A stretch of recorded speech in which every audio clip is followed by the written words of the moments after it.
Hello, good afternoon, everyone. I hope you're having a pleasant conference so far, and it's nice to see you, everyone.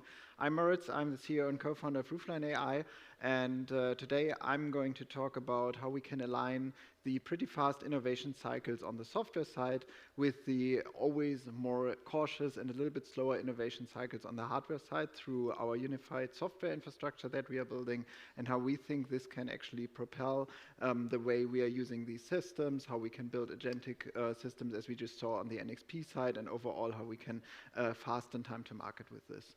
At Roofline, we want to do this to enable edge AI products to dream of, and this is very much motivated by the key problem that we learned from a lot of developers that we are talking to, that on the one hand side, they see hundreds of new models being released every month.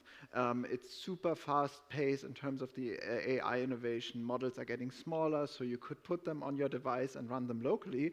But realistically, what is missing is an easy way to build these products. So what developers are looking for is basically like, in marketing terms, a one-click deployment solution, or realistically a short path towards building your product. But what they get is often months of delay, where they don't know if their model will even run on the hardware, and then during this delay, a new model was released, and they want the new features, but the new model will then not run, so it's another delay. Often the model performance is different than expected, and also the tool flow is very cumbersome. So it's really a huge disconnect between the model side and the deployment side, and so this is what we are trying to solve at Roofline. We're doing this in terms of following our vision to really get into a scenario where we, in best case, have day zero support for new models coming to the market for basically all relevant chips that you want to run on, because we believe that this will unlock innovation and also be a cornerstone for all new products that we want to build at the moment. So if you think about it, the base case should be that you innovate building a new model and it just runs on your target system. And if it doesn't, because you are like super smart and developed a new kind of AI operator or something like that, then that's still fine. It should only take a few days until you get running in the edge case, and then also have a very steep optimization curve to meet the target performance that you want to have on your hardware. Because this at the end would give you as a developer more time to innovate, to really build products, and then think about agentic systems and how to utilize all these new models that come to the market. And we want to follow this vision, and we see that it's pretty difficult to follow this at the moment, because day zero support is something you often don't find. And so what we are doing at Roofline is we are building an edge AI deployment platform that really brings you this value add that you can throw any AI model onto our software solution, and then you will get an efficient target executable for the best chip you want to run on in your target market. And this is at its core all enabled by our innovative AI compiler that really has the flexibility to cope with all these new models and go ever closer towards day zero support for new models. And today I want to shed a little bit of light on how we are doing this and what this also means in terms of 2 case studies, how we can transfer this infrastructure across different platforms and thus scale faster. So specifically, what does our solution do? It consists of an SDK, so like a conventional software development kit, a runtime, and then a performance benchmarking solution. On the model side, you can throw in basically any framework you work in, from TensorFlow up to PyTorch. You can run an Onyx model through it, and we also support a huge range of different model architectures, from conventional image networks down to the latest transformers. And then on the target side, if you think about the typical edge AI systems, they are pretty heterogeneous. They have CPUs, sometimes an embedded or mobile GPU inside the system, and often NPUs. So here we are really focusing on supporting all these different architectures through our solution, through as much unified infrastructure as possible, and then generate executables not only for one of those targets, but for all of them, and also heterogeneously split up the workload across these targets. So how does it look like from an infrastructure layer perspective to really enable fast upbring of new targets? And these are mainly AI accelerators or NPUs that we need to bring up. It's really enabled by our heterogeneous support that we do. So you can think about the software development kit or the SDK that we provided as the core tool to deliver retargetability. So it really allows you to generate kernels for the different targets, CPU, GPU, and NPU. Then we have the runtime. The runtime now allows you on a system level or SoC level to distribute those workloads, to orchestrate them, and to run the schedule. And it has to be flexible to do so, and it has to rely on somewhat interoperable APIs so that you can also target these different hardware components. And then finally, it's all not huge valuable if you don't know how fast it actually runs on your target or your collection of targets. So you need a good performance benchmarking to really enable any-to-any testing, to have a transparent view where you stand, where your targets stand for your system design, so that if you build the product at the end, you can deliver the KPIs in terms of performance and throughput that you really want to target. So we do this by relying on open source infrastructure, and we invite you all to also contribute to it. So we are building this all on top of MLIR, which is, for those who are not very tech savvy in the compiler domain, for you like an open source standardization or collection of languages in the open source domain, where basically all major players are contributing to. It really allows you to build these modular interoperable infrastructure, because you have a set of languages that we all can use for specific optimizations. And on top of that, we are stewarding Erie, which is the largest open source compiler for AI built on top of MLIR. It is part of the Linux Foundation, and what it allows you now is to really build a commercial tool on top of that stabilizes it, so that you can bring all the different frameworks in. You can bring in quantization support for all the different models that you now need to support, and then on the SoC side for the hardware, it really allows you with heterogeneous execution also to run across the whole SoC.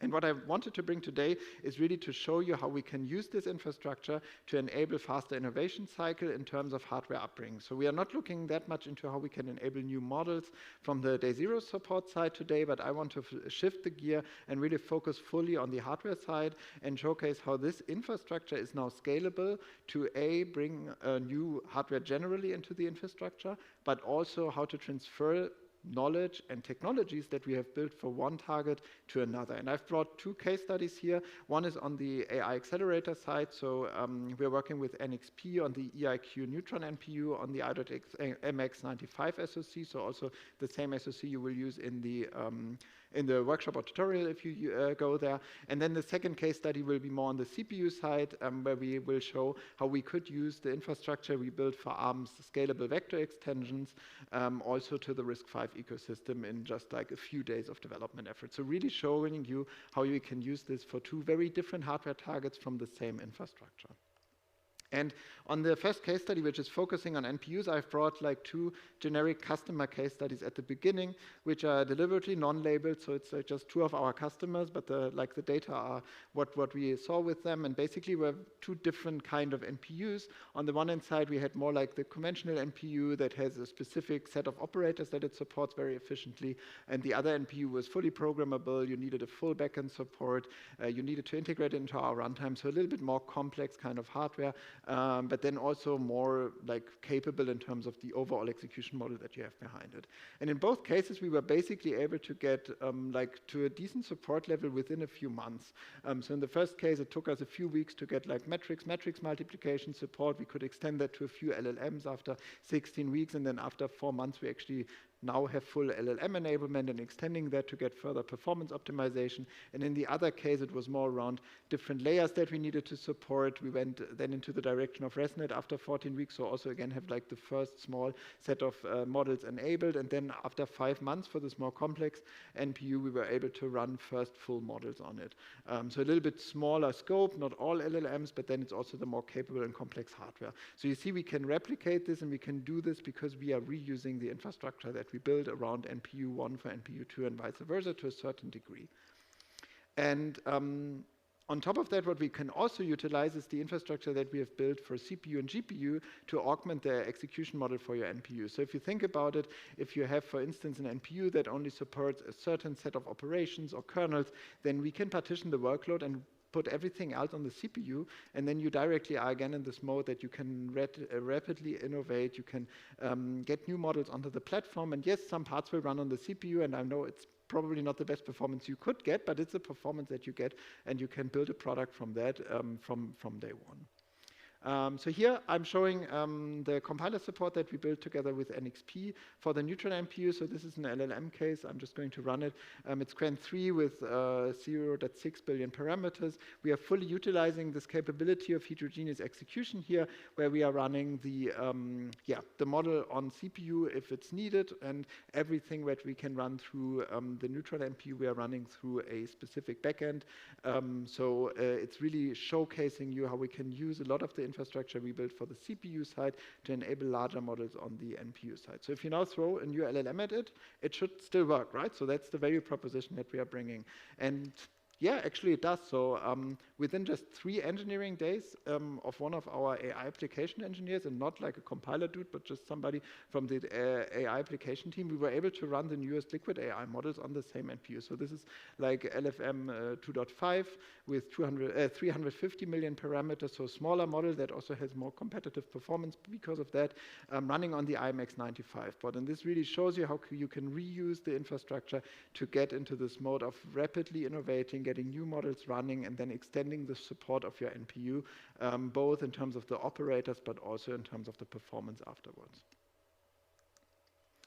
And we can integrate this into an agentic use case. So here, just showing you how you practically would now use these smaller demos in a product building scenario. So what we are doing here is we are running a safety scenario for a factory. You can also check it out at our booth, where we want to detect that there's a fire in a factory. And so we use a vision language model to detect the fire by describing the image that we see.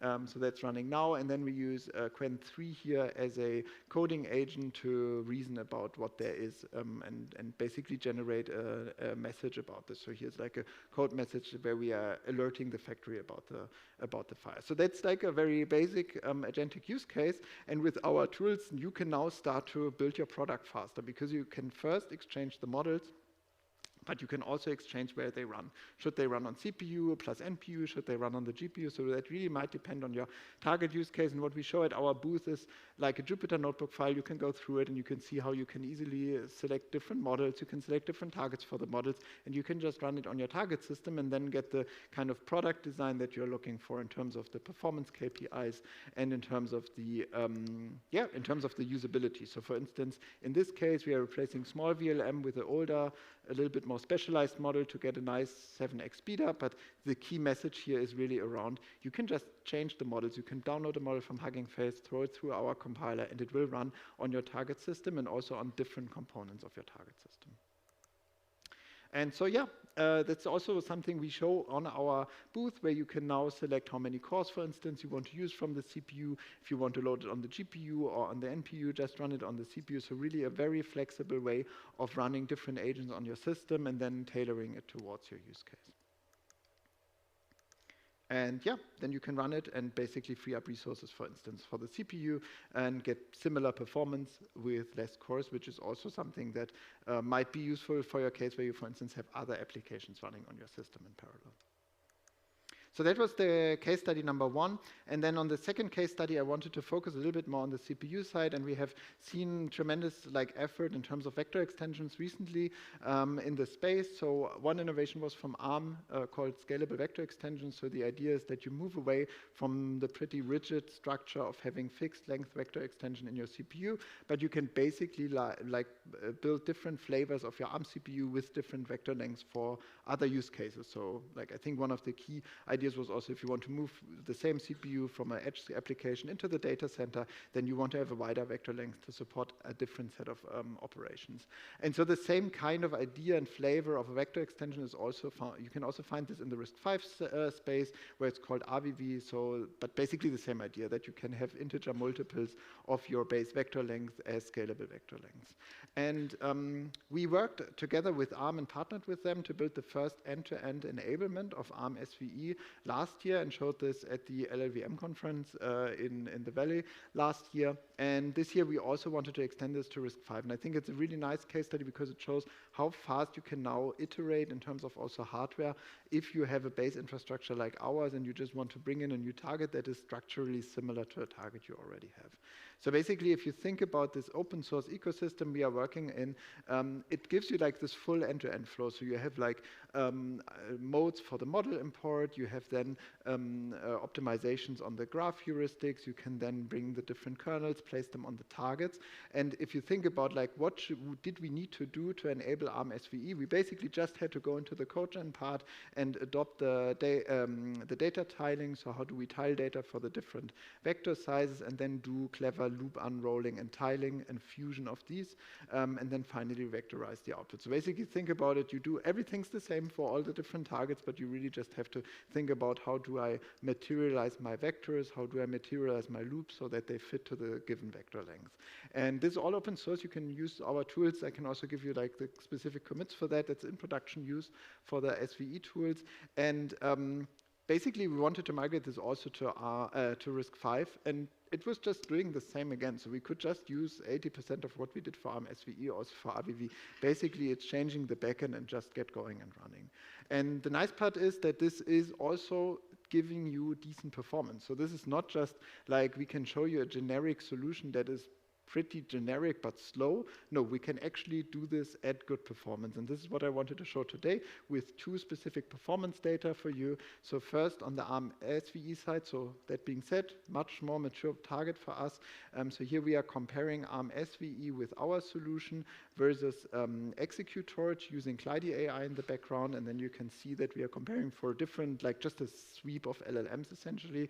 And so Neon is the old vector standard with a fixed vector length, so that's the gray data, and then the orange one is basically for us, and here we are comparing against execute torch, and what you see is that we can outperform ARM Neon for 11 out of 13 times, and then execute torch 8 out of 12 times. So it's a pretty decent performance that we get there, honestly. I'm super proud about this.